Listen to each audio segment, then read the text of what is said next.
Oh, the first sign that something had gone wrong was not the silence. It was the way everyone suddenly stopped looking at me. A room full of 32 people had been talking over one another only seconds earlier. Laughter, plates clinking, holiday music playing softly through ceiling speakers. Then the front door opened. A man wearing a dark grey overcoat stepped inside, holding a leather folder against his chest. The moment he entered, every conversation seemed to bend toward him. I noticed him because he wasn't looking at anyone else.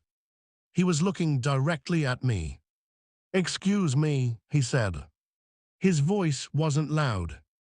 It didn't need to be. "Are you Daniel Mercer?" I was. At that moment, I was sitting at the far end of the dining table. Not at the center. Not near my mother. Not near my stepfather. Not even near the guests. I was sitting beside the hallway entrance where extra folding chairs had been added because there wasn't enough room. The unofficial children's table. The place family members put you when they don't quite know where else you belong. I looked up. "Yes." The man nodded. "I've been trying to reach you all evening." Across the table, my stepbrother slowly lowered his wine glass. My mother blinked. My stepfather straightened in his chair. The room became very quiet. The man glanced around. Would now be an appropriate time to discuss the transfer. I remember every face turning toward me. Confused, curious, suspicious, and in one particular case, terrified.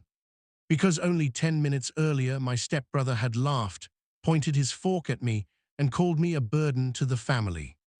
What happened after that changed everything. But this story does not start here.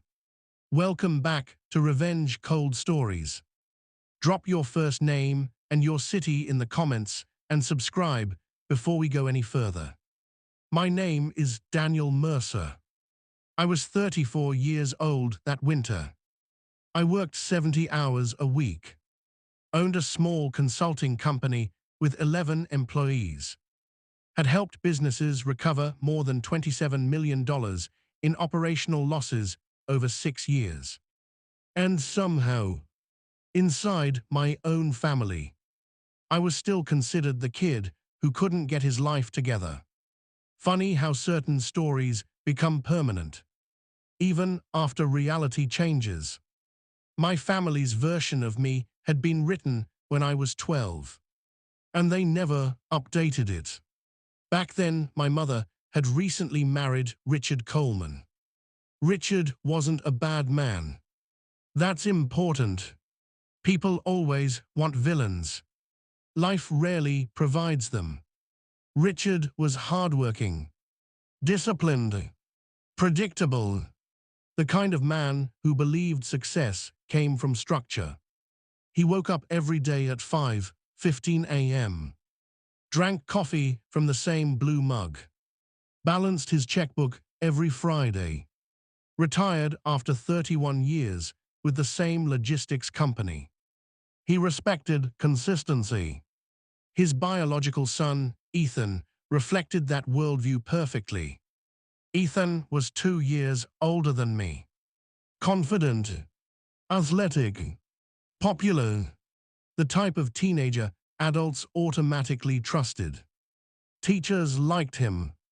Coaches liked him. Neighbors liked him.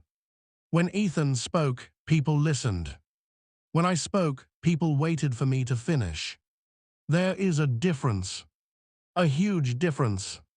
You learn it early, especially in families. The first major memory I have of Ethan happened during a holiday dinner when I was 13.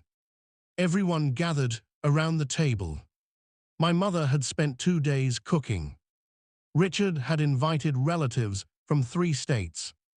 At one point, someone asked what we wanted to be when we grew up. Ethan answered first. Business owner. People nodded. Richard smiled proudly. Then they looked at me. I said I wanted to design systems, not computers. Systems, ways to make organizations work better. I didn't really understand how to explain it. I just knew I enjoyed solving problems. Nobody understood. An uncle laughed. What kind of job is that? Another relative smiled. So basically nothing. Everyone chuckled, including Ethan. It wasn't cruel, not intentionally, but something happened. A role got assigned. Ethan became the future success story. I became the strange kid with weird ideas. Families do this all the time. Not because they're malicious, because simplicity is easier than accuracy. The labels stick. Years passed. Ethan followed the expected path.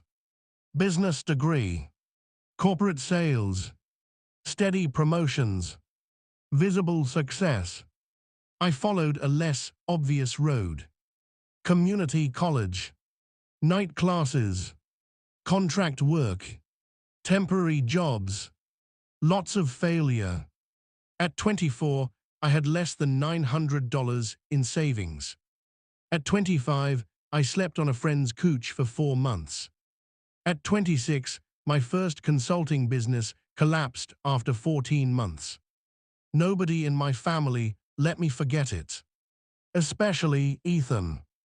To him, every setback confirmed an existing belief. Daniel had potential. But potential wasn't achievement.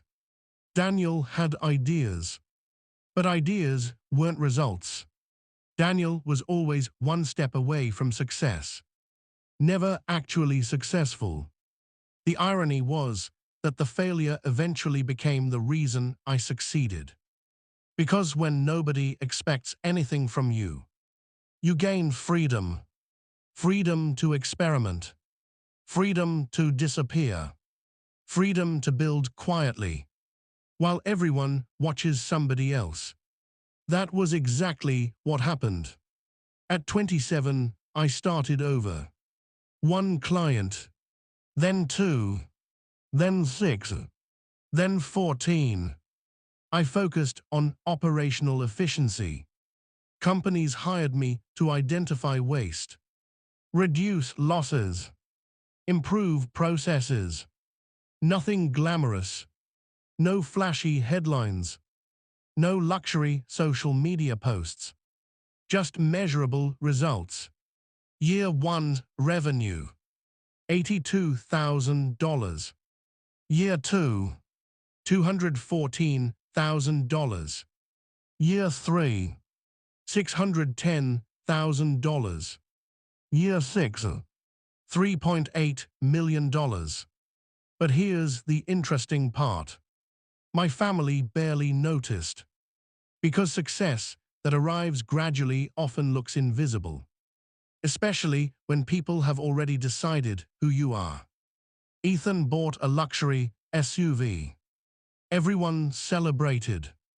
I signed a major corporate contract. Nobody asked. Not because they didn't care. Because they assumed they already knew my story. And assumptions are powerful. Sometimes stronger than facts. The year everything changed started quietly. Most life-changing years do. Nobody announces them. Nobody sends invitations. There isn't a soundtrack playing in the background. You wake up on an ordinary Tuesday and begin living through events that won't make sense until much later. For me, that year began with a phone call in January. One of my clients, a regional manufacturing company with annual revenue just under $82 million, asked if I could help them restructure operations across 3 facilities. The project was supposed to last 4 months. It lasted 11, and it changed my life. Not because of the money, although the money certainly helped. The contract alone was worth more than I had earned during my first 3 years in business combined. What mattered was what came afterward. Referrals, introductions, relationships, the kind that don't show up on social media but quietly reshape your future. By October, my company had grown to 11 employees. We occupied a modest office suite on the 4th floor of a brick building downtown. Nothing impressive. No glass towers. No executive parking spaces. No giant logo outside. But every employee received full health benefits. Every payroll cleared on time. Every client renewed their contracts. I was proud of that. Extremely proud. Yet whenever family conversations came up, Ethan remained the success story. By then he was 36. Regional sales director. Large team. Company car. Quarterly bonuses. A visible career. Visible matters. People understand titles. People understand promotions. People understand expensive watches. What they don't always understand is ownership, or cash flow, or long-term value, or the difference between making money and creating something that continues producing value when you're asleep. Those concepts are less obvious, less dramatic, less photogenic, so nobody talked about them. At least not in my family. The holiday gathering that year was hosted at Richard and my mother's house. The same house they had lived in for nearly 20 years. The same house where that childhood dinner had happened. The same dining room. The same table. Even the same chandelier. Funny how certain places preserve old versions of people. You walk inside and suddenly everyone becomes who they used to be. Not who they are now. The invitation arrived 3 weeks before Christmas. Family dinner. December 23rd. 6 o'clock. Casual attire. Bring dessert. I almost didn't go. Not because I disliked my family. I didn't. I loved them. That's what made everything difficult. If strangers underestimate you, it barely hurts. When family does it, it reaches places strangers cannot touch. Still, my mother called twice to make sure I would attend. So I agreed. The day arrived. Snow covered the neighborhood. The roads were slick. The sky turned dark before 5 o'clock. I parked 2 houses away because the driveway was already full. As I walked toward the house, carrying a chocolate pecan pie from a local bakery, I could already hear voices through the windows. Laughter, music, conversation, normal family sounds. The moment I entered, my mother hugged me. Daniel. She smiled warmly. I'm glad you're here. I wouldn't miss it. That wasn't entirely true. But she didn't need to know that. Inside, relatives moved from room to room. Aunts, uncles, cousins, family friends. About 30 people total. Ethan stood near the fireplace talking to a group of guests. Expensive sweater. Expensive watch. Perfect posture. The center of attention. Some things never change. When he noticed me, he raised a hand. Daniel. I walked over. We exchanged a brief hug. The kind men perform when they're related, but not especially close. How's work? He asked. Busy. He nodded. That's good. Then he returned to his conversation. Not rude. Just uninterested. A familiar distinction. Dinner began around 7. People filled every available seat. Additional folding chairs lined the ends of the table. I ended up near the hallway. Again, not intentionally. At least I don't think so.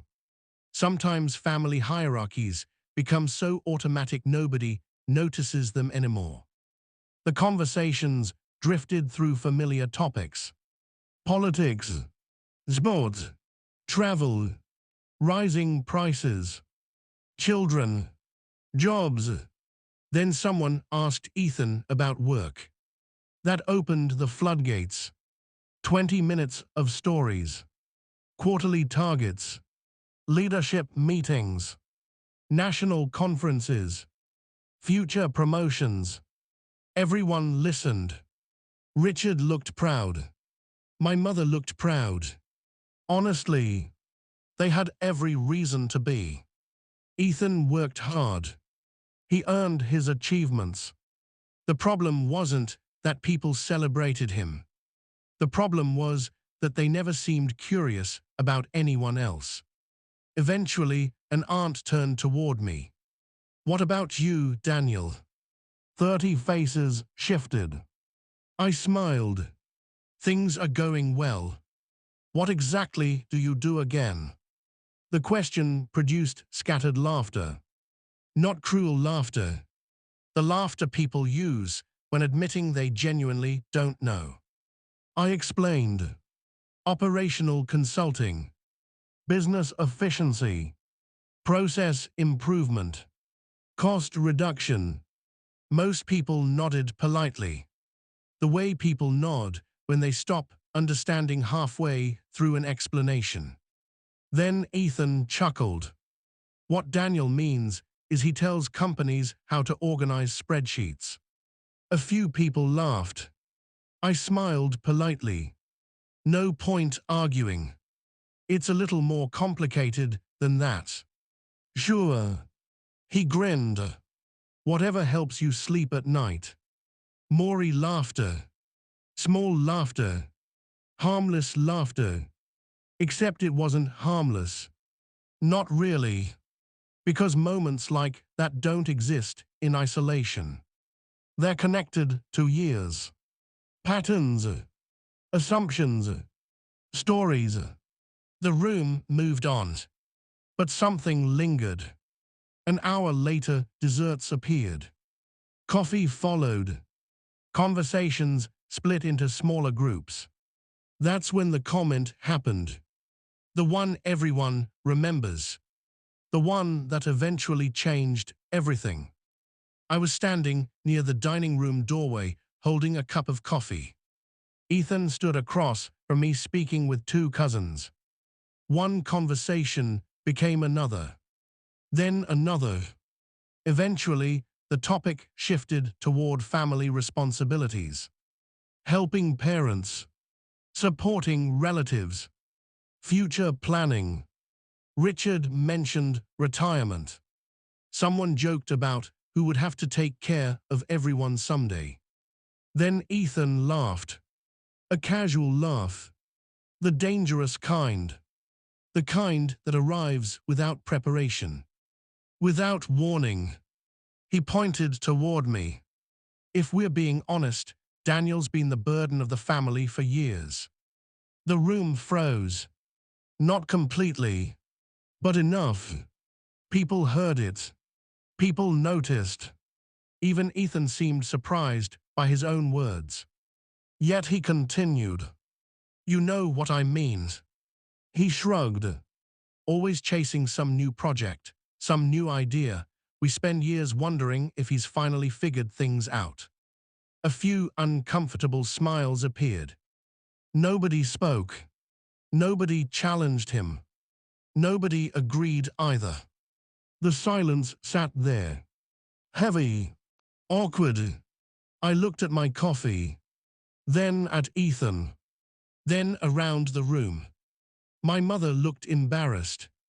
Richard looked conflicted. The cousins stared at the floor. The old version of me would have defended himself. Explained. Listed accomplishments. Provided evidence. The older I got, the less interested I became in convincing people. Recognition forced into existence never lasts. Real recognition arrives on its own. So instead of arguing, I simply nodded. Maybe. That answer seemed to disappoint him. Conflict had been expected. The absence of conflict created confusion. I set my coffee down, reached into my jacket pocket, pulled out a document, and signed my name. Quietly. Nobody paid attention. Nobody asked questions. Nobody noticed what the paper was. Except one person. Richard. For a brief second, I saw him glance toward the signature line. A small crease appeared on his forehead. Then the moment passed. Conversation resumed. Music continued. People relaxed. The evening moved forward. At least that's what everyone believed. Until the doorbell rang, and a man carrying a leather folder stepped into the house looking for me. The doorbell rang once. Not aggressively. Not repeatedly. Just one firm press. The kind made by someone who expected the door to be answered. Nobody paid much attention at first. Holiday dinners involve constant interruptions. Neighbors dropping by. Late relatives arriving. Delivery drivers carrying forgotten orders. The sound blended into the background. Richard stood up automatically. After 30 years of hosting family gatherings, answering the door had become second nature. I watched him walk toward the entryway. At the time, I wasn't nervous. I already knew who it was. The meeting had been scheduled 3 days earlier. What I didn't know was that he would arrive at precisely that moment, or that Ethan's comment would still be hanging in the air when he stepped through the door. Those details were coincidence. Life occasionally creates dramatic timing without asking permission. The conversations behind me resumed. People returned to their desserts. Someone laughed in the kitchen. Christmas music drifted softly from the living room speakers. Then everything stopped again. Not because somebody shouted. Because nobody did. Silence arrived naturally. The way weather changes. Slowly. Then all at once. I looked toward the front hallway. Richard was standing beside the open door. A man in a dark overcoat stood facing him. Mid-50s. Gray hair. Professional posture. Leather folder tucked beneath one arm. The expression on Richard's face immediately told me something. Confusion. Recognition. Concern. Not fear. Just uncertainty. The visitor said something I couldn't hear. Richard glanced across the room. Toward me. Then back at the man. A second later, both started walking toward the dining room. Every conversation weakened. Then disappeared. The man entered the room and scanned the guests. His eyes landed on me instantly. Exactly as expected. Mr. Mercer. I stood. Good evening, Thomas. Several people looked surprised. The visitor nodded politely. I apologize for interrupting. His voice carried the calm confidence of somebody accustomed to serious conversations. Richard looked between us. You two know each other. We've met several times. Thomas smiled. Then he turned toward the room. I'm sorry for arriving during a family gathering. Nobody responded. People were trying to understand who he was, why he was there, and why he seemed to know me. Ethan crossed his arms. What exactly is this about? The question sounded more defensive than curious. Thomas looked at him politely, then back at me. I've been trying to reach you since this afternoon. I was driving. That explains it. The room remained silent. Finally, my mother spoke. Daniel. I could hear uncertainty in her voice. The same uncertainty that appears whenever somebody realizes they may not understand a situation as well as they thought.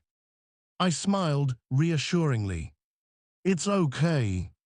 Thomas opened the leather folder, removed several documents, then looked directly at me. We received final approval at 4:14 this afternoon. A strange sensation moved through the room. Nobody knew what those words meant, but everyone understood they mattered. Thomas continued. The transfer has been completed. My mother blinked. The transfer. Thomas nodded. Yes. Then he looked at me. Congratulations. I thanked him. The silence deepened. Ethan finally laughed. A short and comfortable laugh. What transfer? Thomas glanced toward him. The acquisition. Now the room became genuinely confused. People exchanged looks. My aunt lowered her coffee cup. One cousin actually leaned forward. Richard spoke first. What acquisition? Thomas hesitated, as if unsure how much information should be shared. I answered for him. It's fine. Thomas nodded, then closed the folder. Mr. Mercer finalized ownership transfer of the Eastern Commercial Center this afternoon. Nobody reacted. Not immediately, because nobody knew what that meant. Except Richard. His eyes widened first, then narrowed, then widened again. You bought Eastern Commercial Center. I nodded. The room turned toward Richard. Apparently, he knew something everyone else didn't, including Ethan. What is that? My cousin asked. Richard looked stunned. It's the largest commercial property development on the north side of the city. Now people reacted. Small reactions. Raised eyebrows. Confused expressions. A few whispers. Thomas calmly clarified. 3 office buildings. He paused. 216,000 square feet. Another pause. Currently 92% occupied. The room became very still. My mother stared at me. I could almost see her trying to fit this information into her existing understanding of who I was. The process wasn't going well, because reality and expectation were colliding. Hard. Ethan laughed again. Except this time it sounded forced. Wait. He shook his head. You bought an office complex. Thomas answered before I could. Controlling ownership stake. Then he added something that made everything worse. Or better, depending on perspective. The transaction closed at $23.6 million. Nobody moved. Nobody spoke. For several seconds, it felt like the entire room forgot how. $23.6 million. The number floated through the dining room like a physical object. Heavy. Impossible. Awkward. My aunt actually whispered 23 million, as if saying it quietly might make it easier to understand. The truth was more complicated than it sounded. The property wasn't purchased with $23 million sitting in a checking account.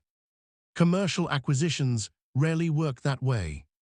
There were partners, financing structures, investment groups, debt arrangements, years of planning.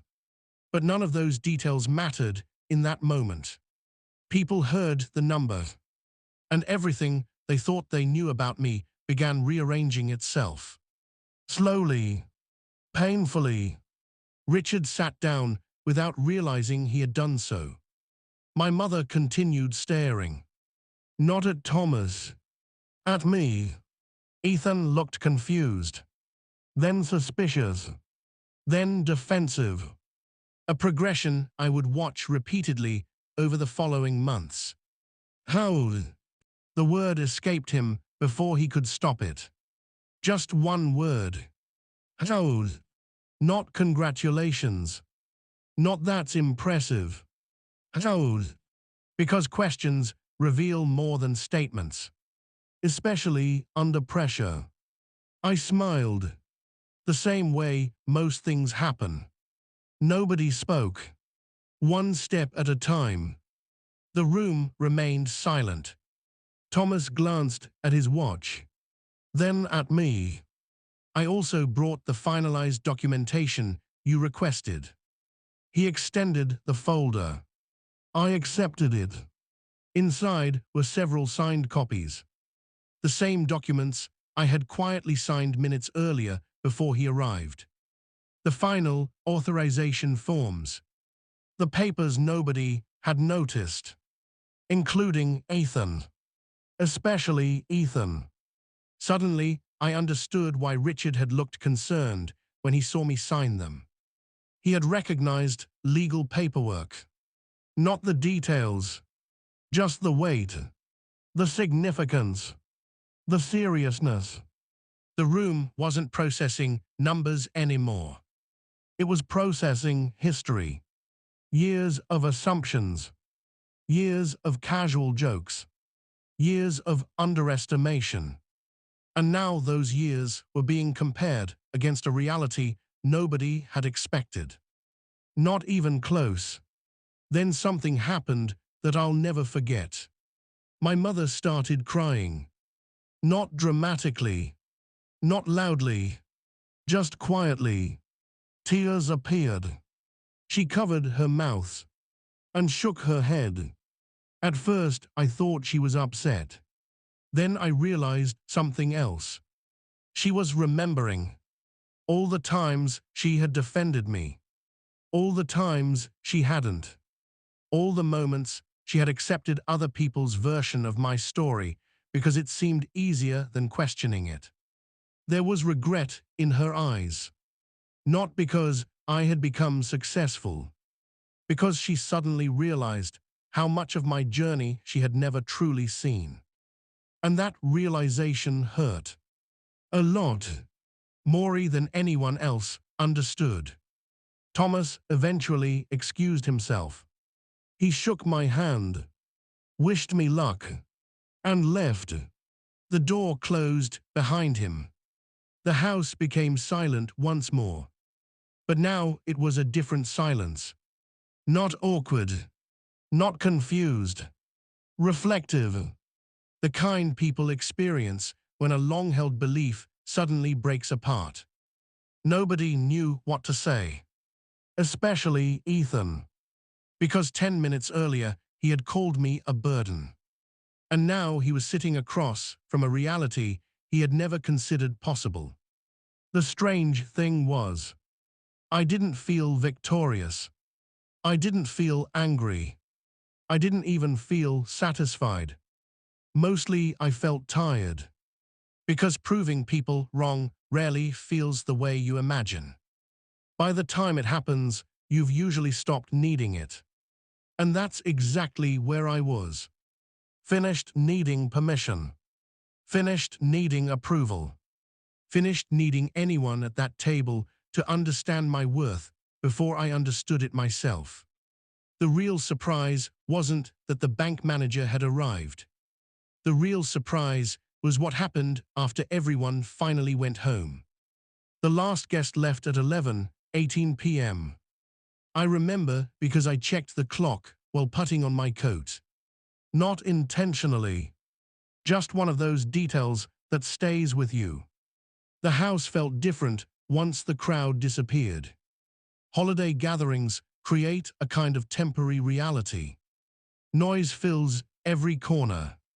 People move constantly. Conversations overlap. Then suddenly, everyone leaves, and the silence feels larger than the house itself. My aunt and uncle were the last to go. After several awkward hugs and repeated goodbyes, the front door finally closed. Only 5 of us remained. My mother, Richard, Ethan, me, and the version of our family that had existed before Thomas arrived. That version was sitting on life support. Nobody seemed sure what to say next. The dirty dishes remained on the table. Half-empty coffee cups sat untouched. Christmas music still played softly through the speakers.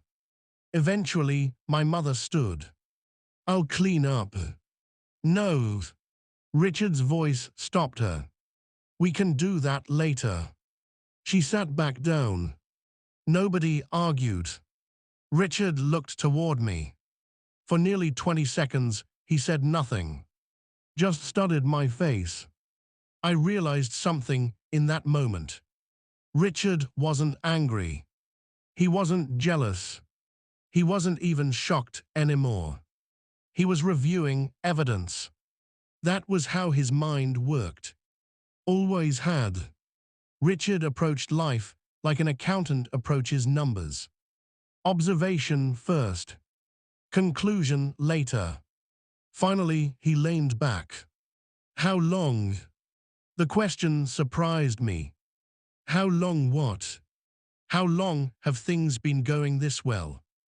I understood immediately. Not the property acquisition. Not the investment. My life. How long had my life looked different from the story everyone still believed?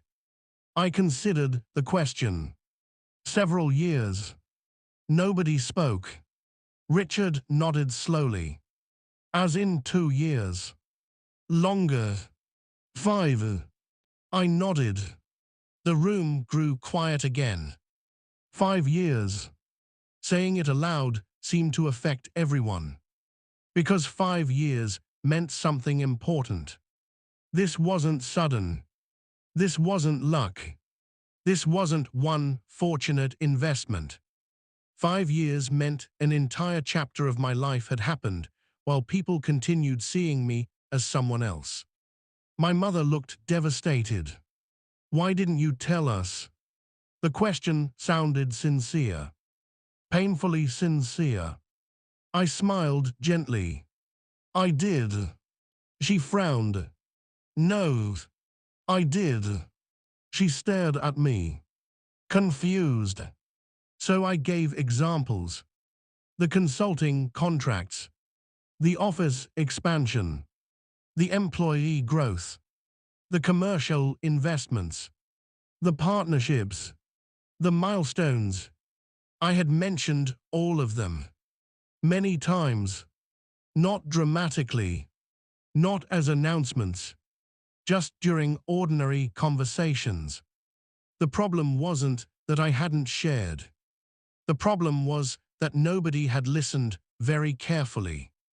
Because information that conflicts with existing beliefs often gets filtered out. People hear it, then unconsciously reshape it into something more familiar. My mother slowly looked down. She knew I was right. Not completely right, but right enough. The realization hurt. A lot. Then Ethan spoke. For the first time since Thomas had left. "You should have said something." His voice sounded strange. Not angry. Not yet. Defensive. I turned toward him. "I just did." "No." He shook his head. "You know what I mean." Actually, I didn't. And judging by his expression, neither did he. What Ethan wanted wasn't information. He wanted warning. Advance notice. Time to adjust. Time to rewrite his understanding of our relationship before reality forced the issue. But life rarely provides that luxury, especially when pride gets involved. The conversation ended shortly afterward. Nobody fought. Nobody yelled. Nobody stormed out. Real life disappoints people who expect dramatic confrontations. Instead, there were long pauses, unfinished thoughts, quiet discomfort, the kind that lingers. I hugged my mother, shook Richard's hand, nodded toward Ethan, then drove home. The roads were empty. Snow drifted across the pavement. Christmas lights reflected in shop windows. And for the first time all evening, I was alone. I expected relief. Instead, I felt sadness. Not overwhelming sadness, just enough.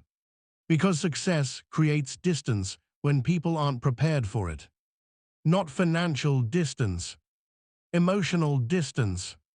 The distance between who people thought you were and who you've become. Crossing that gap takes time. Sometimes years.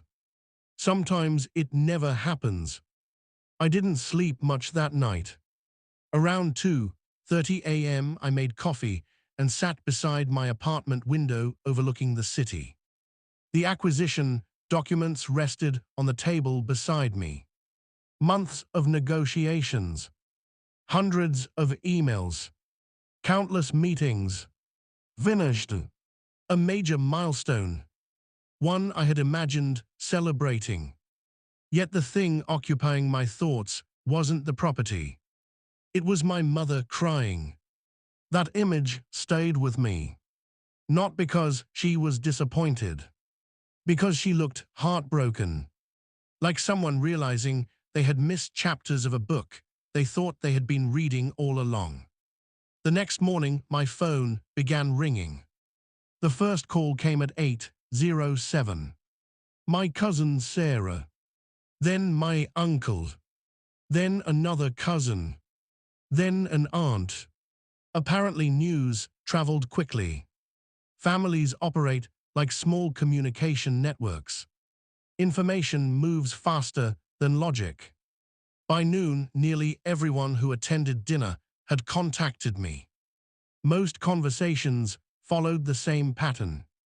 Congratulations. Questions. Confusion. More questions.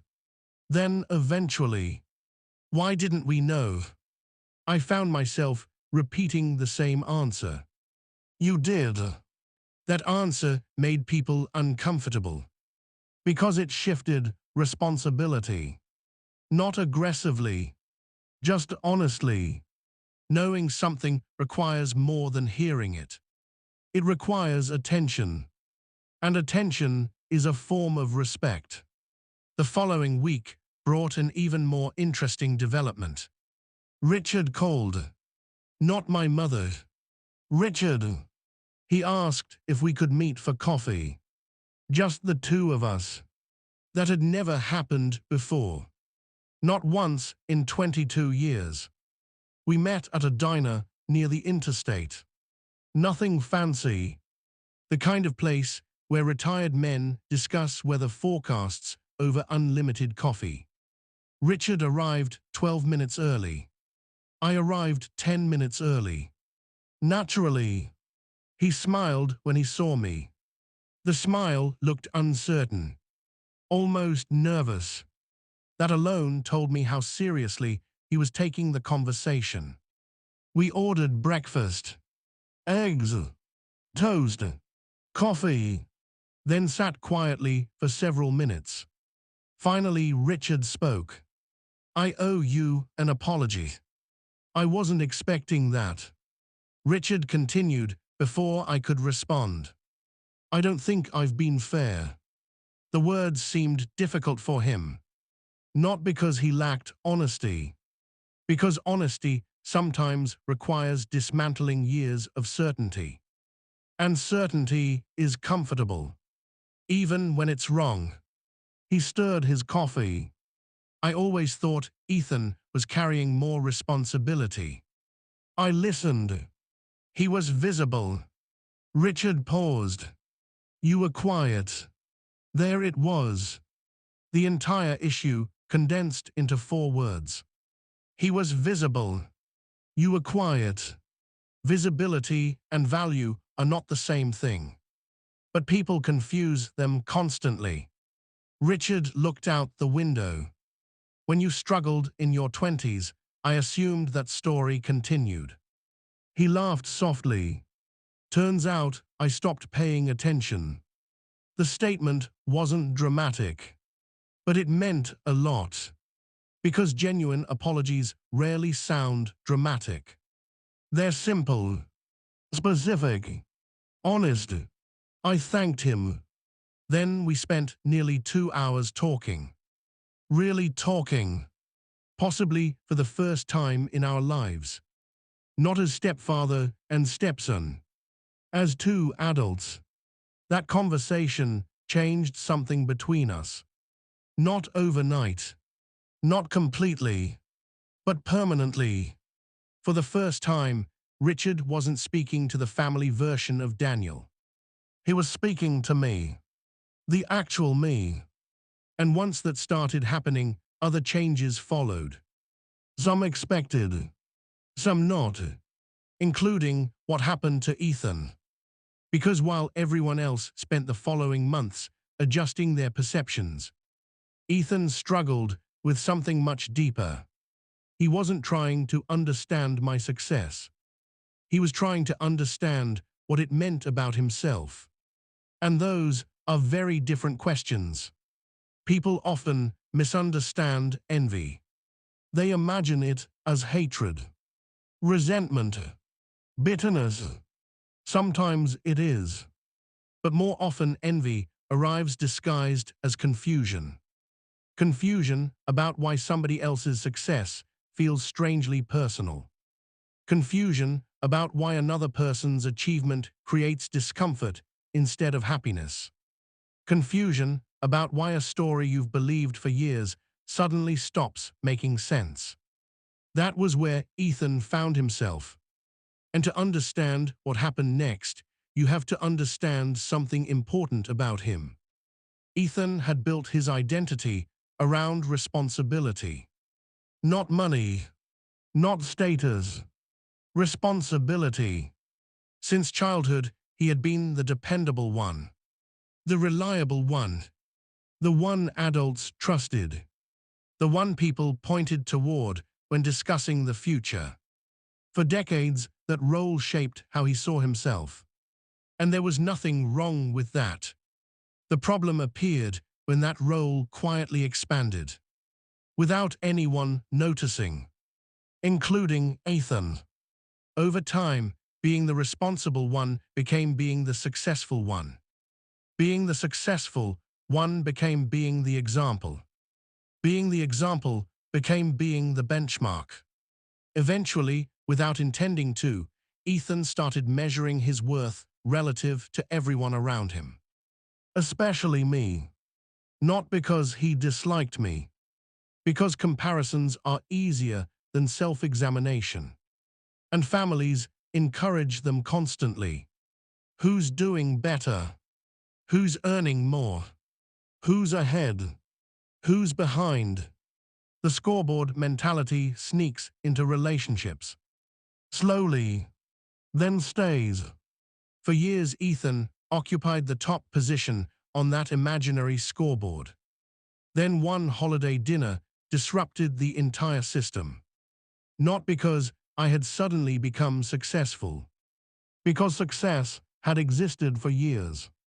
The difference was visibility. Now everyone knew.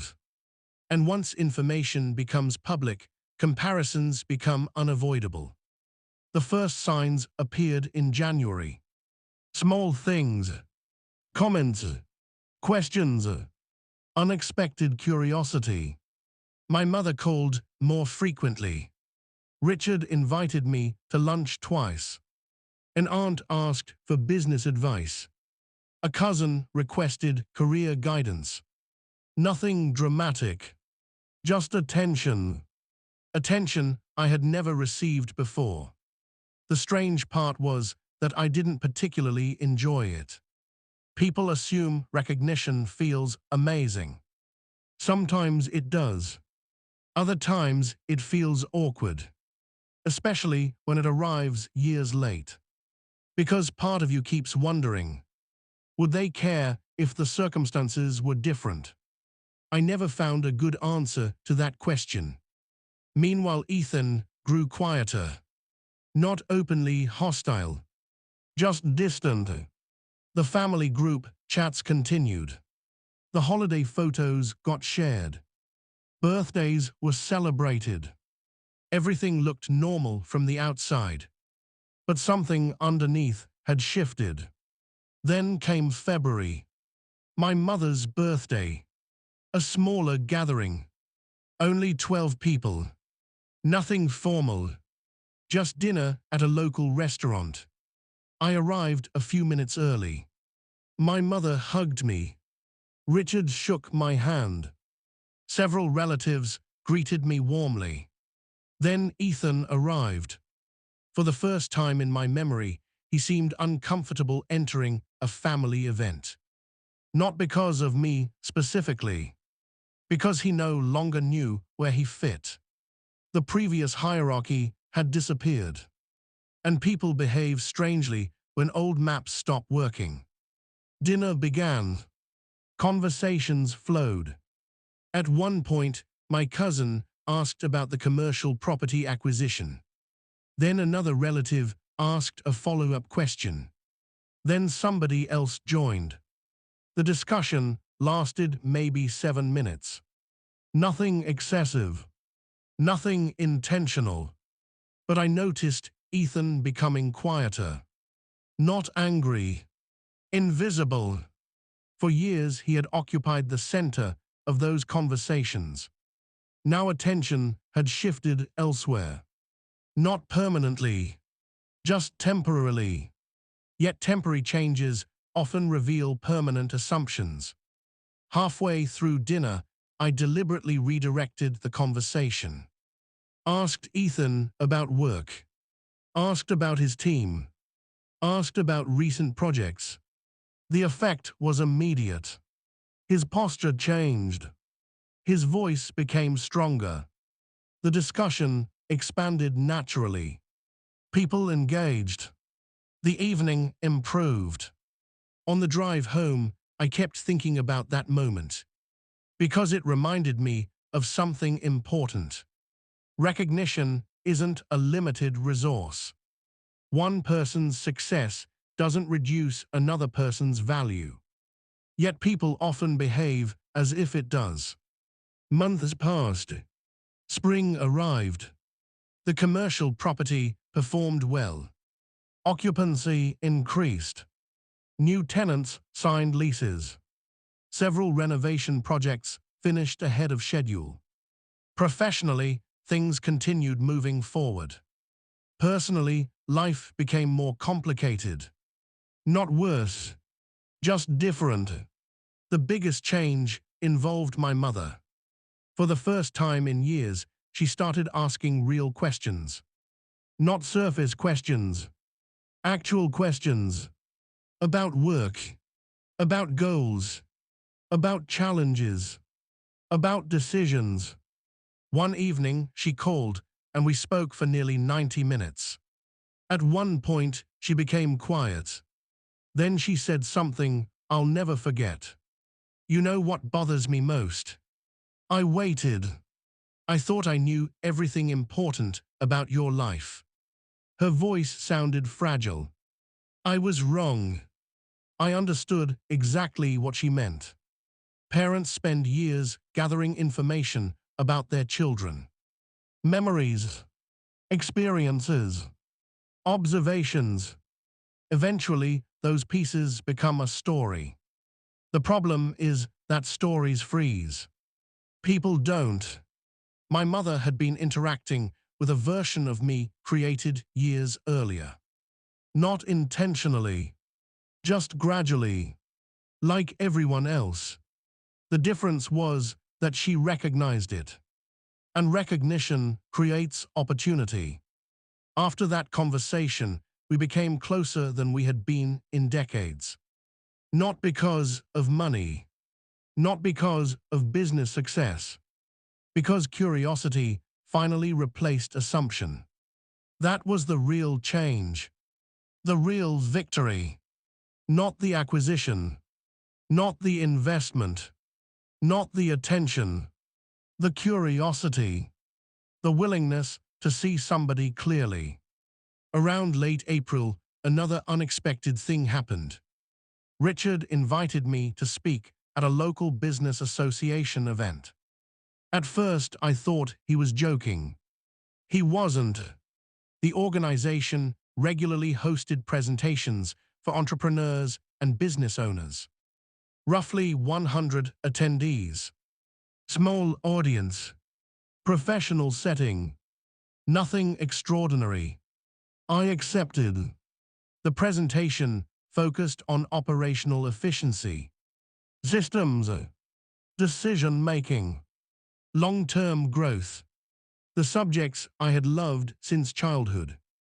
The subjects people once laughed at because they sounded strange. The event went well. Very well. Several new business relationships emerged.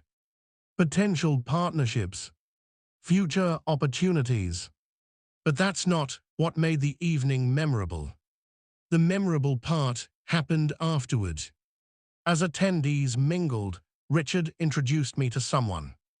An older gentleman. Retired executive. Respected in the community. After a brief conversation, the man smiled, then looked toward Richard. You should be proud. Richard nodded. Without hesitation. Without qualification. Without comparison. I am. Simple words. 2 syllables. Nothing dramatic. Yet hearing them affected me more than the commercial acquisition. More than the investment. More than the congratulations. Because those words had nothing to do with money. They were about recognition. Genuine recognition. The kind that arrives when somebody finally sees you instead of their assumptions. Later that night, I sat alone in my apartment thinking about everything that had happened. The holiday dinner. Thomas arriving. The family reactions. The conversations afterward. The changes. The apologies. The new understanding. And I realized something. The story was never about Ethan calling me a burden. That was merely the visible moment. The surface event. The symptom. The real story existed underneath. For years, my family operated according to an outdated system. A system built on old information. Old labels. Old assumptions. Everyone had a role. Everyone had a place.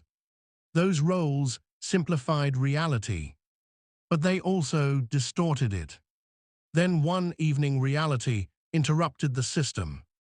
Not through confrontation, not through revenge, not through humiliation, through visibility, through truth, through facts becoming impossible to ignore.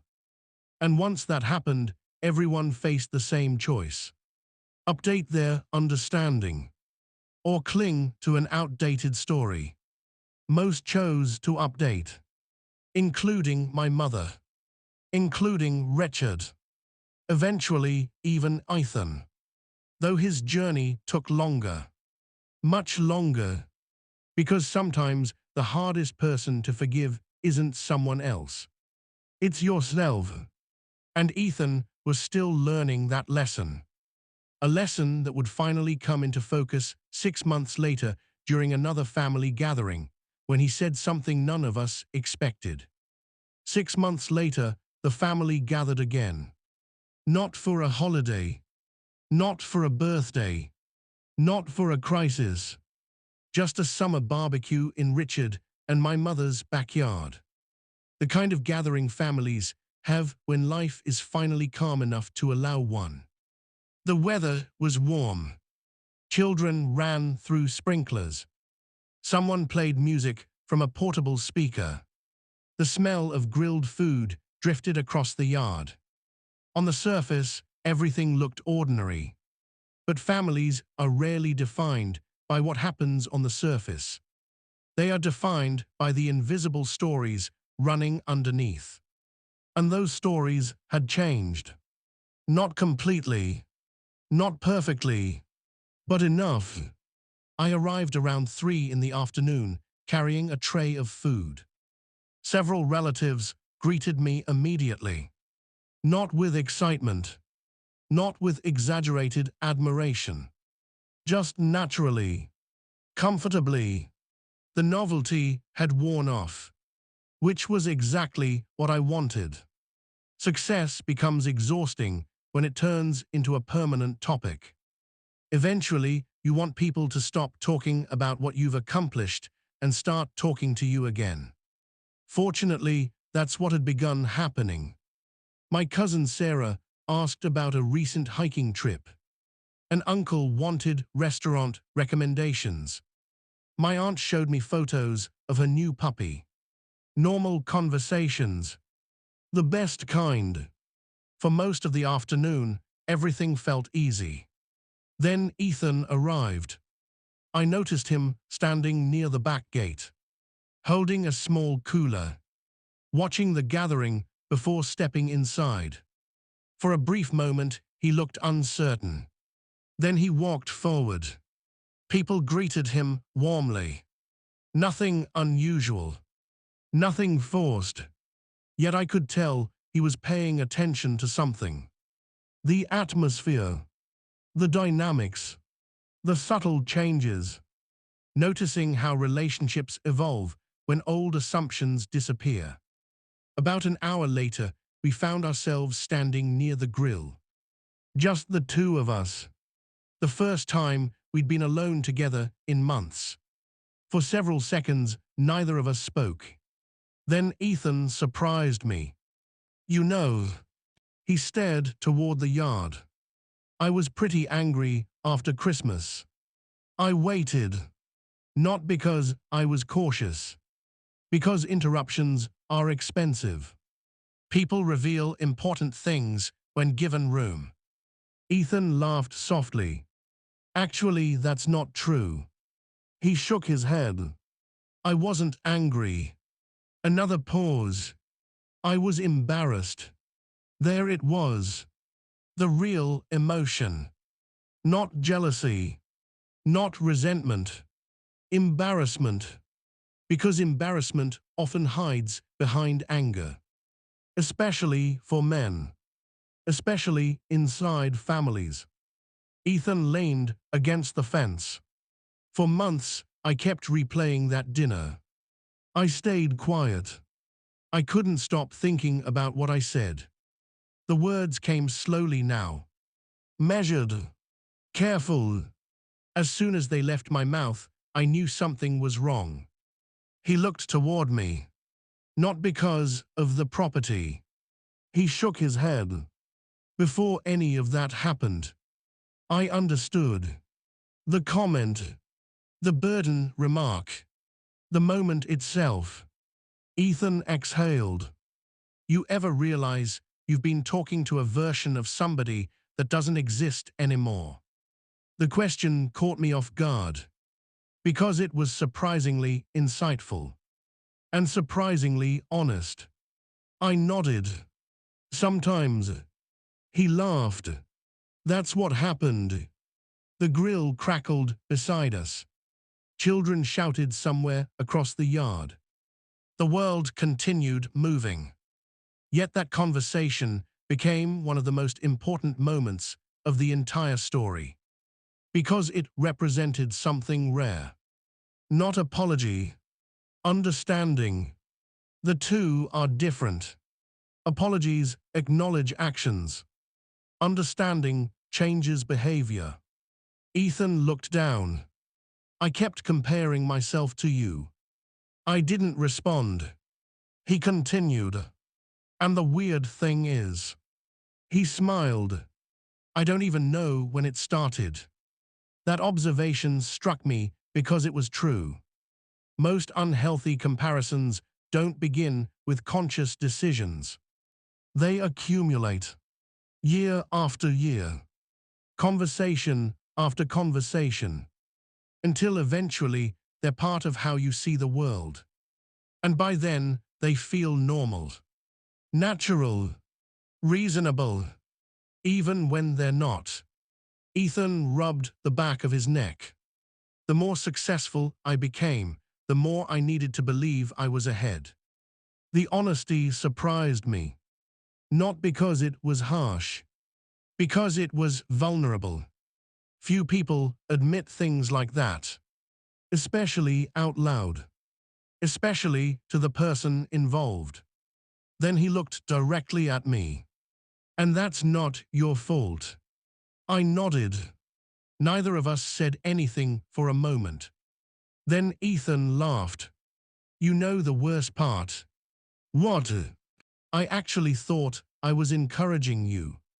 I couldn't help smiling, because that sounded exactly like him. Not malicious, not cruel, just convinced that his perspective was helpful. A surprisingly common problem. Ethan shook his head. I thought pushing you would motivate you. He laughed again. Turns out you didn't need motivation. No, you needed people to listen.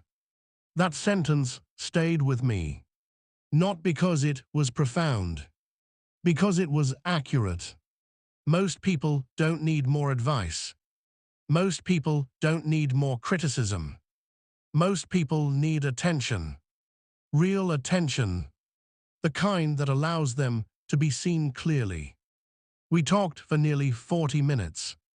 Longer than we had spoken in years. Maybe ever. And when the conversation ended, something important had changed. Not our relationship. Our understanding of it. For the first time, neither of us occupied assigned roles. He wasn't the successful brother. I wasn't the underestimated one. We were simply two adults whose lives had developed differently. Nothing more. Nothing less. Later that evening, another moment occurred. Smaller, but meaningful. A younger cousin named Tyler approached me. 20 years old. Nervous. Ambitious. Trying to figure out his future. The same way most 20-year-olds are. He asked for career advice. Simple question. Ordinary question. Yet before I could answer, Richard stepped forward and said something I'll never forget. If you're asking for business advice, he pointed toward me. That's the person you should listen to. The conversation moved on. Nobody made a big deal out of it. Nobody applauded. Nobody reacted dramatically. But I noticed my mother smiling. I noticed Ethan smiling too. And I realized something. Recognition had finally become normal. Not because people were impressed. Because people had adjusted. Reality no longer felt surprising. It simply felt true. That evening, driving home, I thought about the phrase that started everything. A burden to the family. Funny phrase. Interesting phrase. Because burdens aren't always what people think. A burden isn't necessarily the person struggling. Sometimes the burden is the assumption. The outdated belief. The old story everyone keeps carrying long after it stops being accurate. My family had carried that burden for years. So had I. Then one dinner exposed it. One unexpected visitor revealed it. One moment forced everyone to confront it. And after that, things slowly became lighter. Not perfect. Families never become perfect. We still disagreed. Still misunderstood one another. Still carried old habits. But we became more curious. More attentive. More willing to question assumptions. And that changed everything. Years later, when people ask about the commercial property acquisition, they usually focus on the wrong part of the story. They focus on the bank manager, the paperwork, the money, the reveal. Those details are memorable, but they aren't the point. The point is much simpler. Every family develops a system of labels, roles, expectations, predictions. The responsible one, the successful one, the difficult one, the quiet one, the dreamer, the disappointment, the favorite, the helper, the burden. Over time, those labels become shortcuts, and shortcuts become blind spots. Eventually, people stop seeing each other. They only see the role, the story, the expectation, until reality interrupts. Sometimes gently, sometimes dramatically, but eventually it always does. The lesson I learned wasn't that success changes people's opinions. The lesson was that assumptions can survive long after the evidence disappears. And the only cure is curiosity. Curiosity about who people are now. Not who they used to be. Not who they were 10 years ago. Not who they were during their worst season. No, because people change, grow, fail, recover, build, transform. And if we aren't paying attention, we miss entire chapters of their lives. My family almost missed mine. Fortunately, they got another chance. And so did I. Tell me in the comments, have you ever felt trapped inside a role your family assigned to you years ago? And if you enjoyed this story, subscribe to the channel and I'll see you in the next one.